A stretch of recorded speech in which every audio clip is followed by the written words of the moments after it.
Olá, bem-vindo de volta ao The Crime Reel.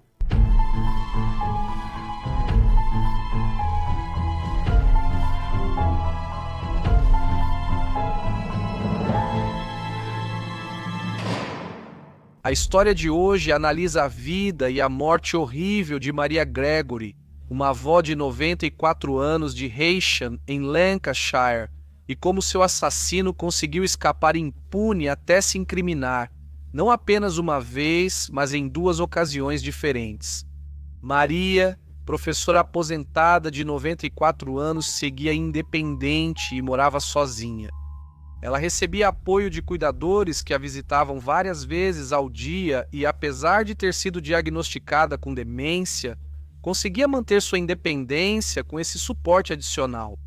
Ela morava em um bangalô na Levens Drive, um tranquilo beco sem saída em Heysham, onde os vizinhos se conheciam e cuidavam uns dos outros. Mary tinha 2 filhos, Peter, que morava a mais de 400 quilômetros de distância em Londres, e Chris, que morava perto. Mary tinha orgulho de sua casa, onde morou por muitos anos, e também de seu belo jardim, onde passava grande parte do seu tempo. Tanto a cabeleireira de Mary, Claire, quanto uma de suas cuidadoras, Carolina, descreveram Mary como uma senhora adorável que adorava conversar com elas sempre que as visitavam. Ela falava longamente sobre seu marido, que infelizmente havia falecido, sobre seus filhos e seus netos. Nas primeiras horas do dia 28 de maio de 2018, a vizinha de Mary ouviu Mary pedindo ajuda. Quando a vizinha saiu para ver o que estava acontecendo, ela pôde ver nuvens de fumaça saindo da casa de Mary. Eles correram de volta para casa para ligar para os serviços de emergência e depois foram para a frente da casa, onde viram chamas saindo da janela do quarto da frente da casa de Mary. Os serviços de emergência chegaram em menos de 10 minutos e conseguiram entrar na propriedade de Mary. Eles encontraram Mary desmaiada debaixo de uma mesa em sua varanda, viva, mas lutando contra os efeitos de uma inalação severa de fumaça. Ela foi retirada do prédio em uma maca e levada às pressas para o Royal Lancashire Infirmary, onde foi colocada em um ventilador. A família dela correu para ficar ao seu lado. No entanto, infelizmente, após vários dias angustiantes, Mary faleceu. Uma investigação foi iniciada para descobrir a causa do incêndio e determinar se havia alguma circunstância suspeita em torno do evento. Mary era uma fumante inveterada e os investigadores do incêndio concluíram que havia grandes chances de o incêndio ter sido causado por um cigarro descartado no quarto de Mary. Essa informação foi repassada ao legista e a investigação determinou que a morte de Mary foi acidental. O caso foi encerrado. No entanto, um ano depois, a polícia recebeu um relatório de um conselheiro que estava trabalhando com um jovem de 18 anos na região. Esse homem, Tiernan Darnton, havia revelado algumas informações preocupantes durante 2 sessões recentes de aconselhamento. Na primeira, Tiernan afirmou que tinha um amigo que poderia mandá-lo para a prisão por causa do que esse amigo sabia. O conselheiro investigou mais a fundo e, quando perguntou se Tiernan estava tentando dizer que havia matado alguém, Tiernan assentiu com a cabeça em resposta. Na sessão seguinte, o conselheiro pediu ao padrasto de Tiernan que participasse da sessão. O padrasto de Tiernan, Chris Gregory, que era um dos filhos de Maria, e Tiernan era o neto postiço de Maria. Apesar de Chris não estar mais com a mãe de Tiernan, continuava próximo do jovem e o tratava como filho. Quando o conselheiro mencionou a confissão anterior de Tiernan, Chris logo perguntou se era sobre sua mãe. Tiernan confirmou e afirmou que havia incendiado as cortinas do quarto de Mary com um isqueiro. O conselheiro informou a dupla que eles teriam que relatar essa informação à polícia. No entanto, Chris era completamente contra isso. Ele disse ao conselheiro que a morte de sua mãe já havia sido encaminhada ao legista e que tinha sido considerada um acidente. Assim que a polícia foi notificada, Tiernan foi preso e levado sob custódia para interrogatório. Seu advogado forneceu uma declaração pré-preparada na qual Tiernan admitiu o que havia dito ao seu conselheiro, mas agora afirmava que a informação não era verdadeira. Ele afirmou ter tido um bom relacionamento com Maria e que só disse essas coisas ao conselheiro devido a um sentimento de culpa equivocado, problemas contínuos de saúde mental e também comportamento de busca por atenção. Quando a polícia fez mais perguntas, Tiernan simplesmente respondeu, sem comentários.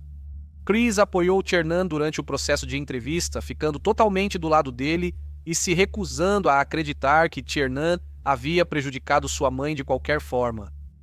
Com apenas uma confissão depois retratada, a polícia não tinha evidências reais para confirmar inocência ou culpa, nem indicação se deveria buscar condenação. Tiernan estava morando com Chris na época e uma busca foi realizada na casa deles. Como o incêndio havia ocorrido mais de um ano antes, essa busca não procurava por evidências forenses, mas sim por itens digitais ou documentos que pudessem ligar Tiernan à morte de Maria. A polícia encontrou vários itens sinistros dentro da casa. Um caderno foi encontrado que incluía um plano detalhado do bangalô de Maria. Todas as entradas e saídas estavam identificadas nesse plano. Foram adicionadas anotações sobre onde as joias e o dinheiro eram guardados, além de detalhes sobre bons esconderijos e a necessidade de um álibi. A polícia também encontrou um documento intitulado Lista de Mortes, que continha vários nomes do círculo social de Tiernan e estavam ligados também à sua educação. No entanto, o nome de Maria não estava na lista. Já poderia haver mais vítimas? Tiernan estava planejando matar mais pessoas? Ou isso era apenas uma lista exageradamente dramática de pessoas de quem um adolescente não gostava? A polícia localizou todas as pessoas da lista e, felizmente, todas estavam seguras e ilesas. No entanto, 2 amigos de Tiernan que estavam nessa lista de mortes deram algumas informações adicionais incriminatórias para a polícia. Eles disseram que Tiernan também havia feito uma confissão para eles. Semanas após o funeral de Maria, eles jogavam verdade ou desafio quando perguntaram a Tiernan qual era seu segredo mais sombrio. Ele respondeu: "Eu tenho um segredo que não contei a ninguém. Eu posso ter matado alguém", acrescentando que ele não queria que a pessoa que ele matou sofresse mais. No contexto do jogo, os amigos não acreditaram nele e ignoraram essa confissão. Por isso, eles não denunciaram nada à polícia. À medida que a polícia investigava Tiernan mais a fundo, informações adicionais sobre sua personalidade vieram à tona. Tinha dificuldade em fazer amigos e se sentia sozinho. Ele foi retirado do sistema escolar por volta dos 12 anos e passou a estudar em casa, o que levou a um isolamento ainda maior do seu grupo de colegas. Ele nunca soube quem era seu pai biológico e sua mãe era particularmente superprotetora. Um amigo lembrou de tê-lo visto andando pelo centro da cidade por volta dos 13 anos, tendo que andar de mãos dadas com a mãe. Esse mesmo amigo também se lembrou de uma vez em que visitou Tiernan em sua casa e Tiernan lhe mostrou um uniforme cinza da SS, completo com uma braçadeira e uma adaga ornamentada que ele possuía. O amigo ficou muito desconfortável e, quando contou para a própria mãe, foi proibido de andar com Tiernan novamente. No entanto, com apenas provas circunstanciais e a retirada de sua confissão, simplesmente não havia informações suficientes para processar Tiernan. Então, ele foi liberado sob fiança policial. Ele teve que residir em um endereço específico e não podia entrar em contato com nenhuma das testemunhas. A polícia sabia que poderia liberar um homem perigoso ao público, mas estava de mãos atadas. A Operação Ellsworth foi lançada com 30 policiais especializados de outras partes do condado. Eles foram convocados para ajudar a apoiar a investigação. Investigadores de mídia digital conseguiram obter o histórico de buscas do Google no laptop de Tiernan, tanto antes do incêndio quanto até a data em que ele foi preso. Os resultados foram condenatórios. Antes do assassinato, as buscas incluíam menor de 18 assassinato, quanto tempo assassinos ficam na prisão e quero causar o mal, que mais tarde evoluíram para buscas como sou um assassino, assassino cheio de desespero, sou um monstro e vou para o inferno, vontade de matar de novo e acho que estou me tornando um serial killer. Por favor, me ajude. Embora essas buscas quase pudessem ser vistas como uma confissão, mais uma vez eram apenas provas circunstanciais. mas a quantidade de provas circunstanciais estava começando a se acumular. Quando a investigação do assassinato começou, o bangalô de Maria já havia sido vendido e reformado. A única maneira de revisitar a cena do crime era através das fotografias tiradas pelos peritos criminais na época. Quando essas fotografias foram analisadas por olhos atentos a um possível crime e não a um acidente, elas também começaram a apontar para uma direção sinistra. O cofre de chaves da Maria, que sempre continha uma chave para que sua família e cuidadores pudessem acessar sua propriedade, estava aberto e vazio. Poucos tinham o código e a chave seguia sumida. A casa da Maria sempre foi muito arrumada e organizada, mas dava para ver nas fotos que o telefone fixo tinha sido desconectado da parede e os fios, que normalmente ficavam organizados e escondidos, estavam uma bagunça ao lado do armário. Os alarmes de fumaça da propriedade tinham sido desativados e retirados do teto. Um tinha sido deixado em cima do armário e o outro tinha sido colocado dentro do armário. A cuidadora de Maria, Carolina, confirmou que, durante todo o tempo em que trabalhou para Maria, os alarmes de incêndio estavam no teto e funcionando corretamente.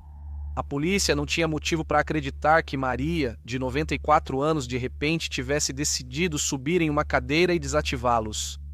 Uma chave que sempre era mantida na porta da varanda para permitir o acesso ao jardim havia desaparecido, e talvez o mais sinistro de tudo, uma mesa de centro que normalmente ficava em outro cômodo da casa havia sido movida para bloquear as portas da varanda.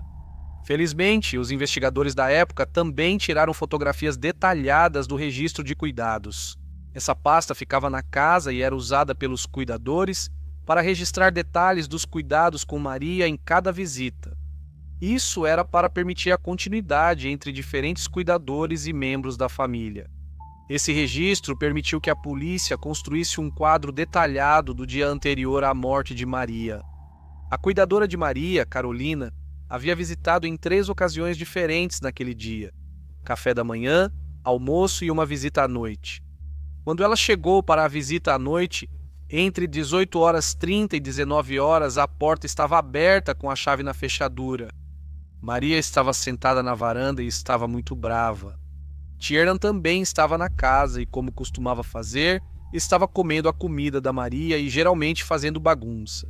Tiernan e Maria tinham discutido na frente de Carolina. Depois que Tiernan saiu, Carolina acalmou Maria e fez uma xícara de chá para ela antes de ir embora. Foi a última vez que ela viu Maria. Havia tantas evidências apontando para a culpa de Tiernan pelo que ele confessou, mas isso ainda não era suficiente para uma acusação bem-sucedida. A investigação continuou. Durante uma entrevista com uma das vizinhas de Mary, ela lembrou que, na data do incêndio, viu as luzes de Mary acesas e a porta da garagem aberta por volta da 1h da manhã. A vizinha, preocupada, ligou para o filho de Mary, Chris, para avisá-lo. Ela achou que falaria com Chris, mas acabou falando com Tiernan, que informou que Chris estava fora e que ele estava cuidando de Mary e da casa dela.